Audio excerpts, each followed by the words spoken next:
তাআলা বা'আদাল্লাহু মিনহু জাহান্নামা মাসীরাতা মিআতি আম, যে ব্যক্তি মহান আল্লাহর সন্তুষ্টির জন্য রোজা রাখবে, আল্লাহ পাক জাহান্নাম থেকে সে বান্দাকে 100 বছরের দূরত্বে জাহান্নাম থেকে তাকে রাখবেন।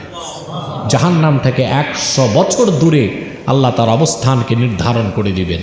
কখনোই সে যদি মুমিন হয়ে থাকে জাহান্নাম থেকে স্পর্শ করতে পারবে না। রোজার ব্যাপারে আল্লাহ সুবহানাহু ওয়া তাআলা বলেন যে আস-সাওমু লি, রোজাটা আমার জন্য, ওয়া আনা আজজি বিহি, আর আমি রোজাদারকে পুরস্কার দেব। এই কথার অর্থ কি?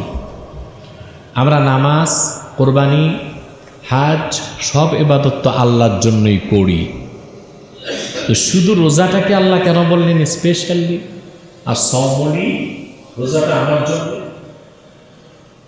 তার ব্যাখ্যা হচ্ছে রাসূল করিম সাল্লাল্লাহু আলাইহি সাল্লামের অন্য হাদিস থেকে তার ব্যাখ্যা পাওয়া যায়।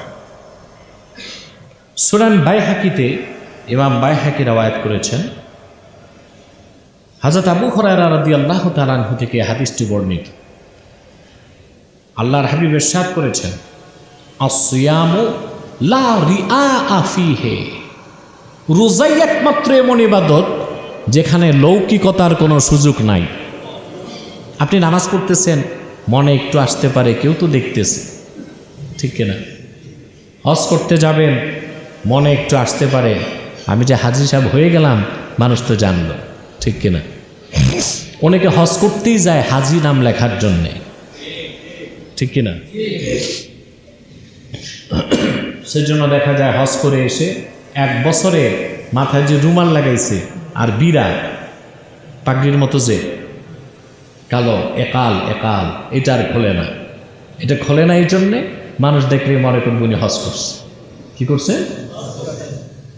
কোরবানি দেওয়ার সময় লৌকিকতা আসতে পারে, কিন্তু যে লোকটা সারাদিন পানাহার থেকে দূরে থাকে, প্রচণ্ড তৃষ্ণায় তার কলিজা ফেটে যেতে চায়, 1 ফোঁটা পানি মুখে দেয় না, এটায় কোনো লৌকিকতার সুযোগ নাই। এটা একমাত্র আল্লাহর ভালোবাসায়, মহব্বতে, আল্লাহর সন্তুষ্টির জন্যই রোজাটা বান্দাকে রাখতে হয়।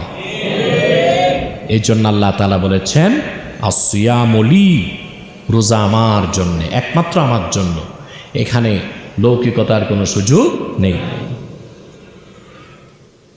প্রিয় সুধী, রোজাদার রোজা রাখে, ধৈর্যের চরম পরিচয় দিয়ে থাকে, ঠিক কিনা? যাদের ধৈর্য নাই তারা রোজা রাখতে পারে না, বাহানা দেয় হাজারো, রোগ আছে, এটা আছে, সেটা আছে, রাখতে পারি না, ডাক্তার নিষেধ করেছে, ঠিক কিনা? আসলে রোজা রাখার ধৈর্য তার নাই। আল্লাহ তাআলা কোরআন কারীমে বলেছেন, ইন্নামা ইউওয়াফাস সাবিরুনা আজরাহুম বিগাইরি হিসাব, একমাত্র ধৈর্যশীলদেরকেই আনলিমিটেড সওয়াব দেওয়া হবে, কোনো লিমিট নাই। এখানে অধিকাংশ মুফাসসির তাফসীর করেছেন ইউওয়াফাস সাবিরুন আই সাইমুন, এখানে আল্লাহ তাআলা যে ধৈর্যশীলদের কথা বলেছেন, এই ধৈর্যশীলদেরকে আল্লাহ তাআলা আনলিমিটেড সওয়াব দান করবেন। এই ধৈর্যশীল হচ্ছে রোজাদার বান্দাগণ। সুবহানাল্লাহি বিহামদিহি। কথা বুঝতেছেন? এখন মুহাদ্দিসে কেরাম, আমি যে হাদিস থেকে বুখারী শরীফ থেকে আলোচনা করছি, এই হাদিসের শেষ অংশের সূক্ষ্ম ব্যাখ্যা করেছেন। আল্লাহ বলেছেন আস-সাওমু লি ওয়া আনা আজজি বিহি, রোজা আমার জন্য, রোজার পুরস্কার আমি দিব। এটার অর্থ কি? সুবহানাল্লাহ। ব্যাখ্যাটা পাওয়া যায় সুনান বাইহাকিতে। সেখানে ব্যাখ্যাটা এইরকম এসেছে যে ইন্না জামিআল ইবাদাত তুওয়াফা মিনহা মাযালিমুল ইবাদ ইল্লা সিয়াম। এই পৃথিবীতে মানুষ, মুমিন যদি আরেকজনের হক মেরে খায়, অন্য মুসলমানের উপর জুলুম করে, তো কাল কিয়ামতের দিন হাক্কুল্লাহ, আল্লাহর হক যদি সে আদায় করে যায় দুনিয়া থেকে, আল্লাহ তাকে বেহেশত দিয়ে দিবেন। কিন্তু হাক্কুল ইবাদ যদি থেকে যায়, বান্দার হক, বান্দার হক আপনি মানলেন মানে বান্দার উপর জুলুম করলেন, ঠিক কিনা? তখন যাদের উপর আপনি জুলুম করেছেন, যাদের অধিকারকে ক্ষুণ্ণ করেছেন, তারা আপনার সামনে দাঁড়ায় যাবে। আল্লাহ তাআলা বলবেন, বান্দা আমি তো বেহেশত দিছি, পাওনাদারকে পাওনা দিতে পারলে তুমি বেহেশতে যাও। এখন ওখানে পাওনাদার কি পাওনা নিবে? দুনিয়াতে চাল ডাল দিয়ে ঠকাইছেন, চাল ডাল দিবেন নাকি? কথা বলেন। কারো জমি আপনি দখল করেছেন, জমি ফেরত দিবেন? অন্যায়ভাবে কাউকে মেরেছেন, হত্যা করেছেন, জুলুম করেছেন, মিথ্যা মামলা দিয়েছেন, আপনি কি ওখানে মামলা দিবেন নাকি? আরে নাটা বলেন না ঠিক না। আপনি সওয়াব দিবেন, আপনার নামাজের সওয়াব, হজের সওয়াব, যাকাতের সওয়াব সব দিতে থাকবেন। হাদিস শরীফে এসেছে, সুবহানাল্লাহ। এক সময় দেখা যাবে আপনার আর কোনো আমল নাই, আপনার কোনো, হাদিসটি বাইহাকিতে এসেছে, ইদা কানা ইয়াউমুল কিয়ামাহ ইউহাসিবুল্লাহু আবদাহু ওয়া ইউআদ্দি মা আলাইহি মিনাল মাযালিম মিন আমালিহি হাত্তা লা ইয়াবকা লাহু ইল্লা আস-সাওম।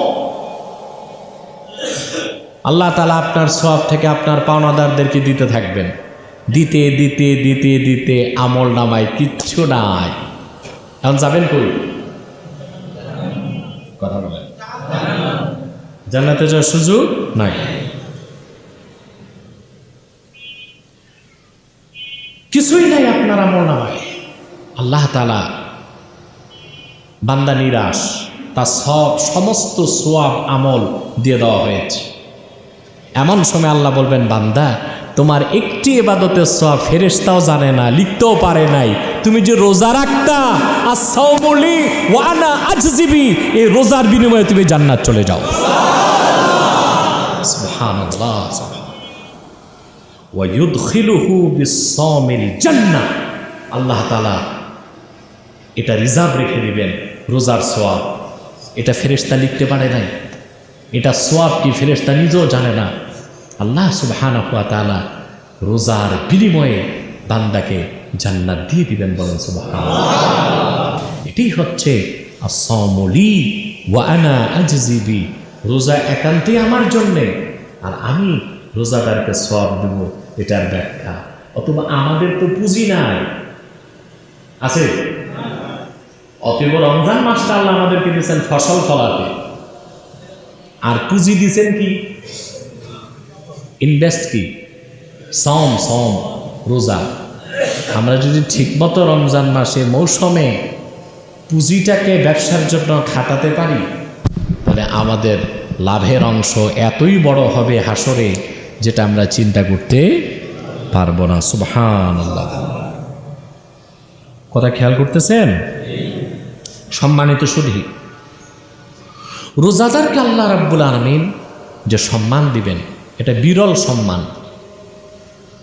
সুবহানাল্লাহ। তাদের জন্য আল্লাহ তাআলা বেহেশতে স্পেশাল দরজা তৈরি করবেন, তোরণ তৈরি করবেন, তাদেরকে ভিন্ন সংবর্ধনা দিয়ে আল্লাহ জান্নাতে প্রবেশ করাবেন।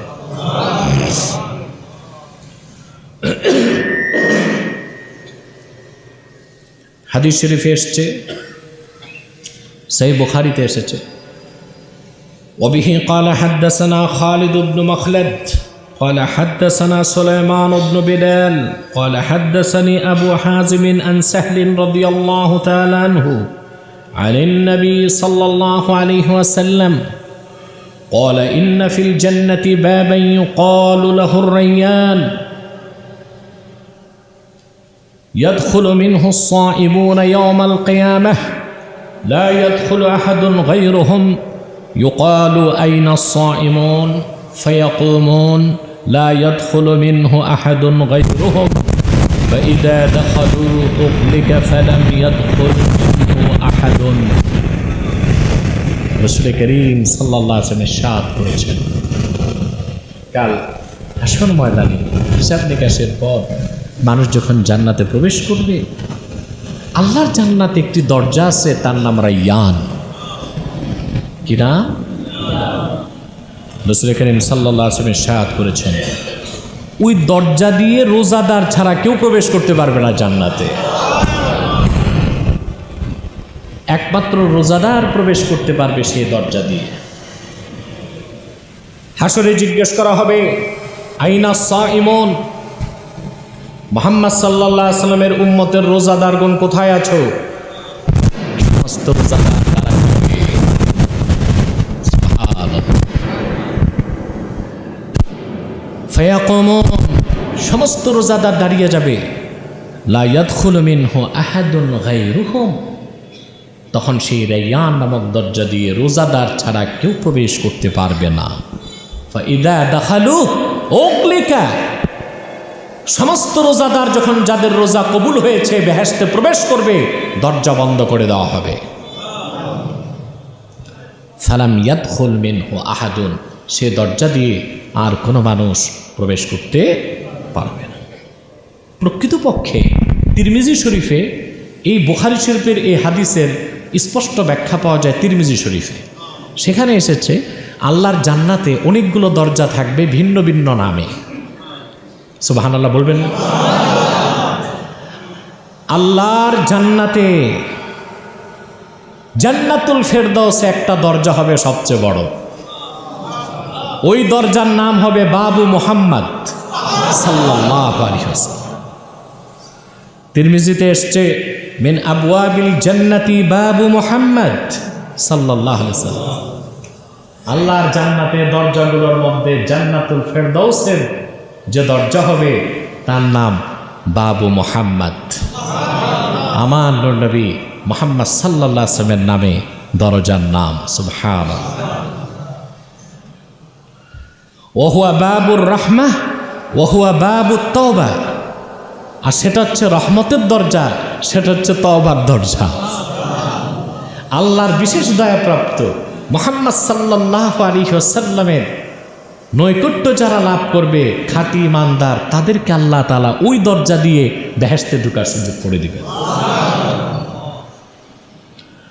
জান্নাতের মধ্যে